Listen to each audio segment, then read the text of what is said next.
Hey, True Believers. Chris Matt coming at you with Teenage Mutant Ninja Turtles, The Last Ronin, number 3. Now, overall, this was a good book. It's continuing the pace, but I kind of feel like we get some action in the past scenes, which you'll see here in a moment. But in the present, I kind of wish that the crew here would get off their butts and start to move forward, because I understand how the first issue was action-packed, things were happening, Mike got injured, and that gave the next issue to kind of see him coalesce, catch up with April. We heard the tragic tale of Raphael. But this issue doesn't really expound upon the present so much again as the past. So let's jump into it. As you can see here, the cover is kind of a spoiler of what we're going to be talking about. We're going to be really focusing on Leonardo and Casey Jones. So we open up in the past, and it's called the Fight or Flight. And before we jump into that, the story is by Kevin Eastman, Pierre Laird, and Tom Waltz. Script is Tom Waltz and Kevin Eastman. Layouts Kevin Eastman pencils. Inks Esau and Isaac Escarraza. But there's everyone else. I don't want to even try to keep reading all of that. But we open up then. And this shows Hiroto, that mouthful, rising to power, taking leadership of the Foot Clan. This takes place shortly after what happened to Raphael and what caused his mother to go into a coma. And you think right off the bat that he's going to immediately be like his grandfather, the Shredder, or his mom, both ruthless against the Hamato clan. But he says, I'm prepared to issue my first command as your new liege. And he talks of peace, wanting to barter a treaty between the Orokos and the Hamatos. And so you're kind of thinking, okay, interesting. But because we've already read issue 1, we see him with his war paint now. We see his sword, his katana placed on the rack. And he says it's time to remind the city who is master. And so we get some more outside shots, because that's another thing that I was hoping for in this book, is that we get to explore the city a little bit more. Because last issue it took primarily underground, but you want to kind of see what this dystopian future is like. And you can see that Hiroto rules New York with an iron fist. He's saying that there's a monster, meaning the turtles, in the midst of this city, and he's saying that anybody that can find him to capture him, and then he says it's punishable by death. And if anybody's, harboring him, that their fate will be will be worse than what he has planned for Michelangelo. And so martial law is in a vote in New York City. And then we cut back to Michelangelo talking in his mind to his brothers. So for those of you that didn't quite catch it, obviously the other 3 turtles, as far as we know, are dead. Same with Master Splinter. And so the way that Mikey here kind of works through things in his mind as he speaks to his brothers out loud. You can see he has all their masks, what's left of their weapons, and Master Splinter's journal. And what's interesting here is it kind of harkens back to what we were talking about at the beginning, where Hiroto was talking about bartering peace. And at the back of Splinter's journal, it says, no peace. So we're kind of wondering what that alludes to, because we don't know what's happened to Leo, Donnie, or Splinter yet. So you're just like, okay, that's a nice little bit of foreshadowing for those that might have missed it. But listen to the way, how war and loss has embittered Michelangelo. They're sitting here talking about Casey Jones, the daughter of Casey and April. And they're like, she's book smart and street smart. Tough too. But she's crazy if she thinks she's going to help fight Hiroto. And then Raphael, ain't that right, Mike? Yeah, I mean, she's just a child. And then Donnie, Leo's like, good call. She can't be more than 17 years old. 16. And already tangling with the foot. Sound familiar? You know, Mike's having that guilt of his brothers being lost, that bitterness of being recruited as a soldier at such a young age. So you can kind of see that he's starting to lash out at his brothers. You know, they try to tell him, they say, apples to oranges, Mikey. We were trained. And she ain't a mutant, bro. She's just a kid. Casey's and April's kid. And we were Splinter's kids. And Kyrie's was Shredder's kid, and Hiroto's hers. And here we all are, back to square one. So you can kind of see how Mike's alluding to how the cycle of violence is just repeating with no results. Kind of like that, what's that thing I'm looking for? The definition of insanity, we're doing the same thing over and over and expecting different results. So you have to agree with him there. Now we get back to what April teased at the end of the last comic, which was this head. And the character's name was Fugitoid. In all my years of different Turtle comics that I've poked through, cartoons I've watched, all the different things I've researched on the Turtles, I have never heard of Fugitoid. Is this kind of something in the IDW Turtles comics, or was it something actually from Mirage Studios? Because I don't recall him or how he was originally an alien called Professor Honeycutt. So if you guys have some additional reading to kind of help me out here, let me know. But yeah, he was a alien scientist brain that was put in a robot, as far as I understand it. And this panel, kind of getting off of that, I don't know. I really enjoy looking at this panel, I guess because it looks like some old school art that you'd see like in a Chaos 2000 AD comic like Judge Dredd. I don't know, just I love the perspective of Honeycutt in the foreground, the turtles and the turtle in the background, the muted browns. Just a very nice perspective shot as Michelangelo goes, I think it's time we get caught up, catching up on all that talk you've been talking about, April. And that kind of segues us into the past. So this was shortly after Raphael died fighting Hiroko Kairi and putting her in the vegetative state that she is.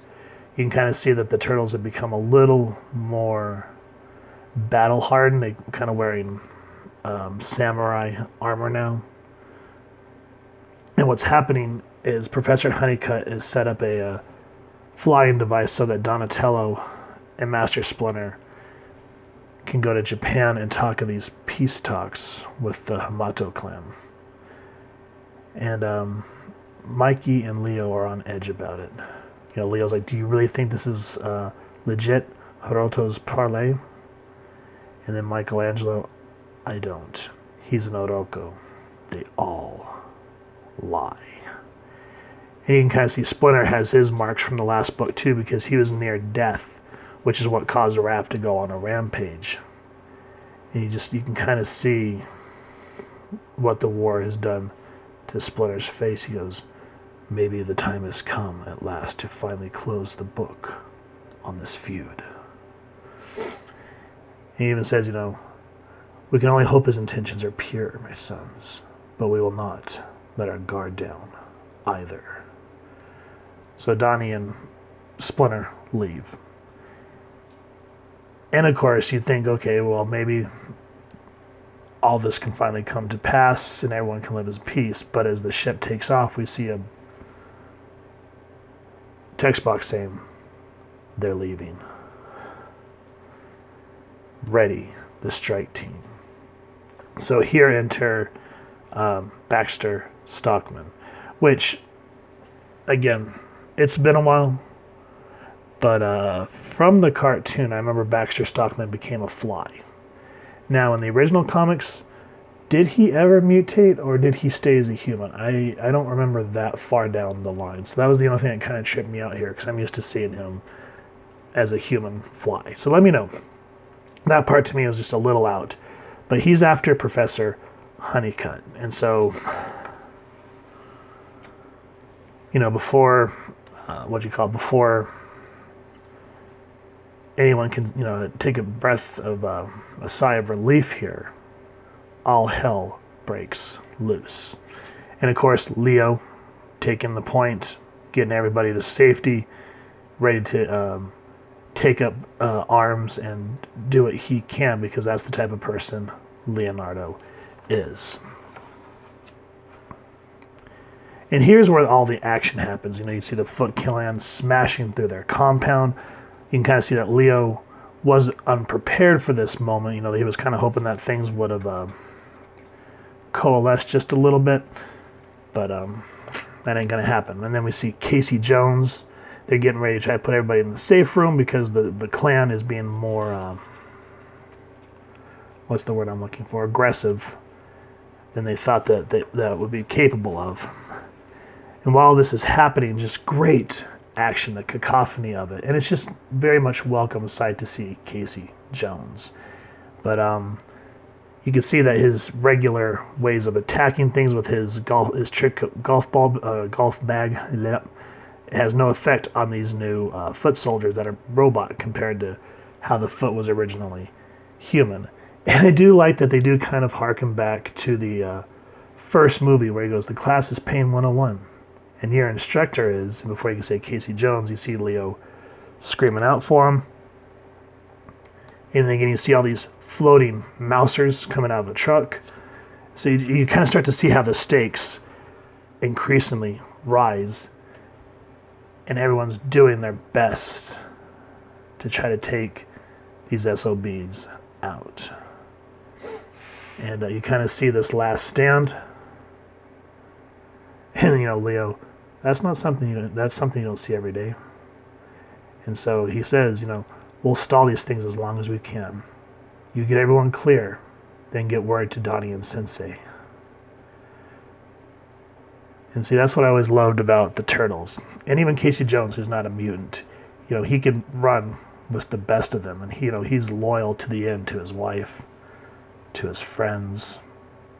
And so that these two are going to give the Foot one hell of a show before anything happens. Now, this is kind of the area where we harken back to the cover, which I don't want to give away. And then what kind of kills me is at this point, you're reading it, you're eating up what happens, and it feels a little anticlimactic. Like, obviously, spoilers, this issue is the death of Casey Jones and Leonardo. In a sense, it was grandiose, but also at the same time, it felt anticlimactic because you see him fly in the battle, and then you get a wide panel, and then that was kind of it. There was no emotional moment with Mikey, etc., so forth. We sort of get that here towards the back, which I'll explain. But the parts with Casey, I was really hoping that they'd flesh her out a little bit more because she has the potential to be a cool character. But a lot of hers is running and dumping exposition. And what I mean by that is she's going to her resistance buddies saying, hey, we need to do this, we need to go here, this is what we're going to do. And that's kind of it. It's like they kind of gather and then they scatter. And the problem, again, at least for me, we get several panels with this dude, and then a couple of other guys, but they're not fleshed out. No, I don't care who they are. And that's a problem. Because if you see, you know who the Turtles are. You know who, longtime fans know who Honeycutt is. We all know who Casey Jones is. So when you read those flashback moments, they hit you on an emotional level because you know these characters. You grew up with them. You loved them. Need a couple more issues to flesh out these resistance fighters because to me, it's just fodder, cannon fodder. I don't care. And I don't know if that's what Eastman and Leonardo were going for. But yeah, it's just a lot of her running, thinking, and there's a few cool action moments. But then where the book for me starts to pick back up is we get Eastman's artwork. We talk about the fallout of what happened with Casey and Leo, how the Foot began to take over, how Michelangelo was able to save her, how she discovered she was pregnant. But I like the different art styles. It really helps. You know, we get the modern for the modern, and then we get the past in the old Eastman style. You know, he's like, I stowed away on a plane to Japan as fast as I could. I was hoping to reach them in time, Splinter and Donnie. And he just kind of goes, and he trails off. And see, these emotional moments really adds to the drama and the suspense, and you want to start seeing what's going to happen. But then we cut back. Before we can get any more, we get Casey running back, and she's like, what's the plan, Mom? Because all hell is broken loose up top. And again, I have no idea who these guys are. I don't care. And that's why in film school, they'd always say, when you ever introduce a character, you need to flesh them out and not make them just like a sounding board or anything like that. They have to be their own individual entity. That's why I'm glad to a degree they fleshed Casey out, but I wish they would show her more involved with her resistance fighters. You know, why are they so loyal to her? What characteristics about her that make them want to follow her into the pits of hell, essentially? You know, we see how loyal April and Casey are because we've taken time and fleshed them out over the years, over several different mediums, and that's why they're household names when it comes to the Turtles. This is Casey's first premiere, was this series. And I wish, instead of trying to make it a mini-series, because this is, what, 6 issues? I can kind of see why they want to make it short so it doesn't get boring, but also, if you're going to introduce a new character, don't just, jump in there and then, because at that point you're like, I don't care, I have no emotional investment in you or your team. So that's my take on Casey Marie Jones. I hope that maybe down the road they'll flesh her out a little bit more if they decide to do any type of follow-up. And the last thing is again, I want to see Michelangelo get out there and kick ass against the Foot. There's actually a very, I don't know if you want to say Shakespearean type, like Hamlet type moment here with Hiroto as well. It kind of fleshes him out. But you can kind of start to see the duality of his nature, where he is this ruthless leader who rules with an iron fist, but also a damaged boy who has some really hard abandonment issues for him because of his mom being comatose. And you can kind of see how both of these start to tear at his psyche. The way, and the reason I say Hamlet and kind of Shakespearean is the way he's screaming to the sky. It's like he's screaming to the ghosts of his grandfather and his mother. And how he starts to finally start seeing himself as a demigod. And it's a really intense scene. The way that you kind of start to see that, he is still human is kind of funny, but it really did add and show how he sees himself as this immortal god, as I just said a moment ago. So guys, Teenage Mutant Ninja Turtles, The Last Ronin, number 3. Obviously a lot to unpack. Great read. As I said, there's some moments where I wish there's characters that are fleshed out, or maybe a little more action in the modern time so that we can see this dystopian future a little bit more compared to just some characters you don't care about running around punching foot soldiers. So that's probably my only complaint with it. Other than that, really good read. The moments with Casey and Leonardo, absolutely astounding.